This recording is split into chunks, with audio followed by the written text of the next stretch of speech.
a transferência para o outro local designado pelo empregador. Na transferência, será imputado ao empregador o pagamento de um adicional de 25% sobre o salário percebido pelo empregado. Esse adicional tem natureza provisória e só poderá ser creditado ao empregado durante o período em que esta temporariamente prestado serviço fora do seu lugar de origem.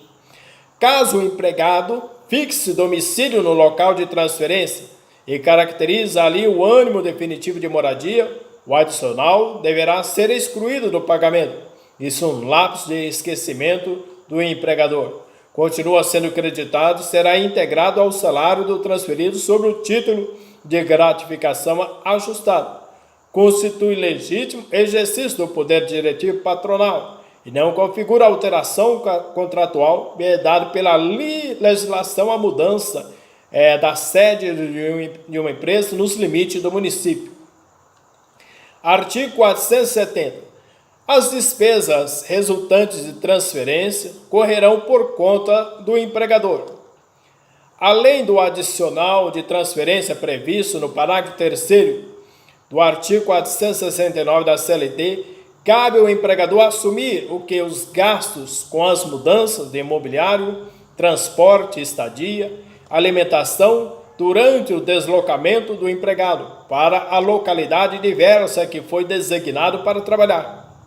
Tais despesas serão acordadas entre as partes e se avalizarão pelas condições impostas para cada caso, dependendo sempre da extensão dos transtornos causados com a distância e os artifícios logísticos a ela imputados.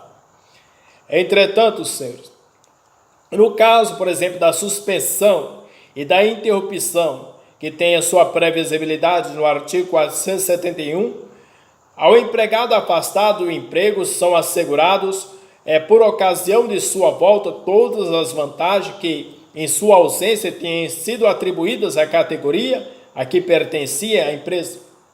A diferença entre a suspensão e a interrupção do contrato de emprego está ligada ao pagamento de salário. Se não vejamos no caso de interrupção, o empregador continua pagando os salários ao empregado afastado. Por exemplo, nos primeiros 15 dias em que as faltas são justificadas por atestado médico, ou nas férias, onde há pagamento antecipado e o empregado se afasta 30 dias do trabalho. No caso de suspensão, o empregador não paga salários ao empregado afastado do trabalho e pode receber benefícios de terceiro. Por exemplo, logo após 15 dias faltado e justificado por atestado médico, o empregado é protegido pelo auxílio-doença pago pela Previdência Social, ou no serviço militar, quando é obrigado a servir às Forças Armadas e afastado das atividades de trabalho não recebe salário. Esses dois institutos tratam do afastamento do empregado, que, percebendo ou não o salário, manterá o seu contrato de trabalho interrompido ou suspenso, respectivamente, manutenção do vínculo contratual, retorno ao serviço, vantagens atribuídos à categoria do empregado, prazo para o retorno e não contagem de tempo de serviço no período de afastamento. A súmula 269 do Tribunal Superior do Trabalho afirma que o empregado eleito para ocupar cargo de diretor tem o respectivo contrato de trabalho suspenso, não se computando o tempo de serviço desse período, salvo se permanecer a subordinação jurídica inerente à relação de emprego. O artigo 319 do Código de Processo Penal foi recentemente alterado pela Lei 12.403 de 2011, asseverando o que vai dizer são medidas cautelares diversas da prisão.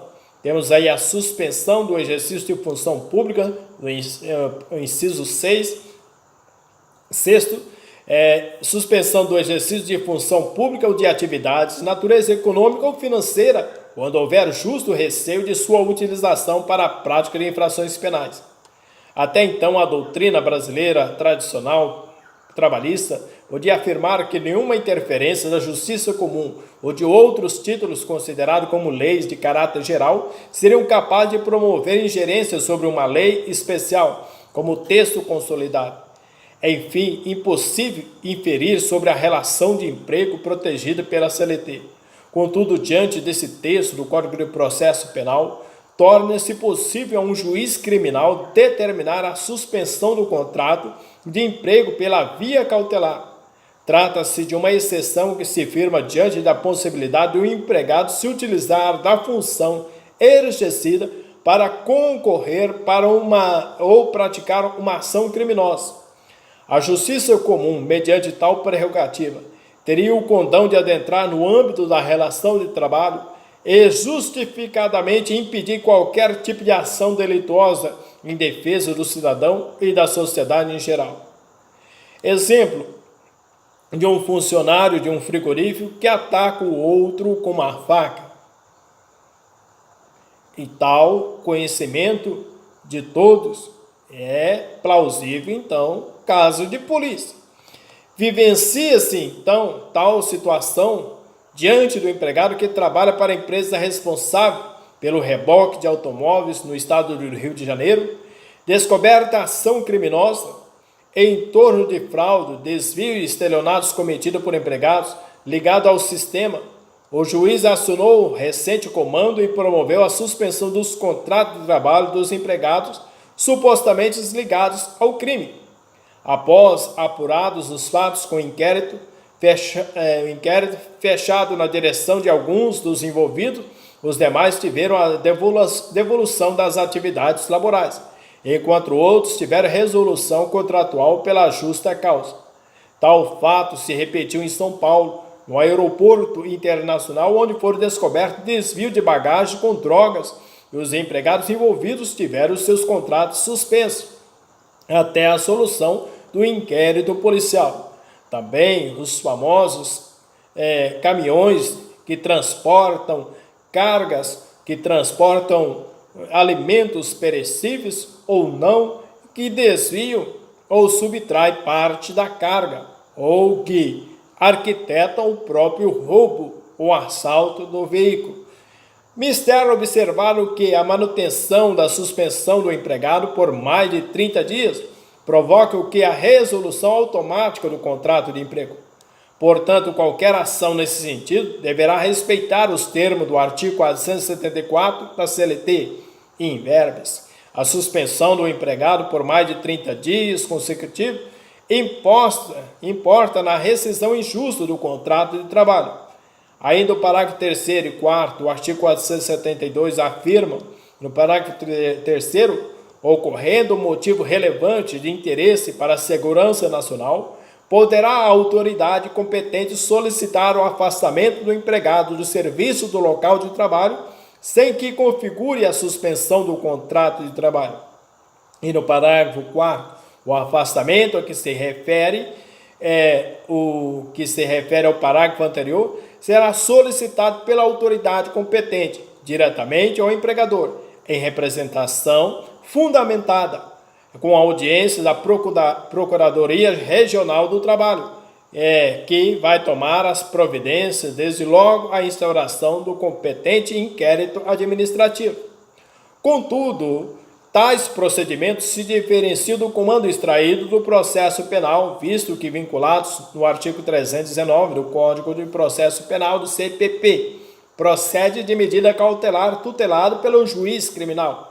Esta posição vai se traduzir em uma singela contribuição para elucidar tal questão. Artigo 472.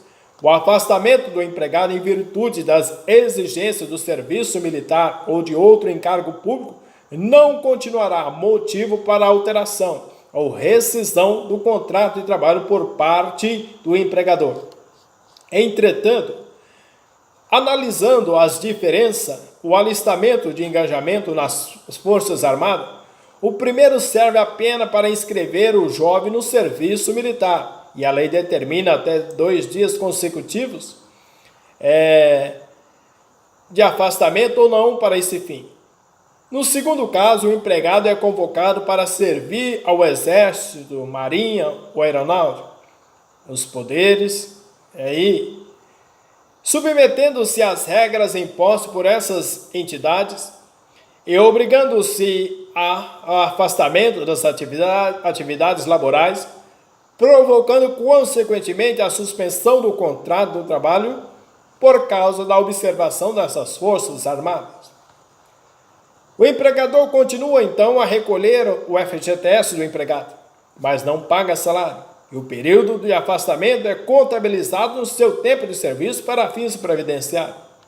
O empregado deve comunicar ao empregador em 30 dias seu interesse em retornar às atividades a partir da baixa em seus registros nas Forças Armadas.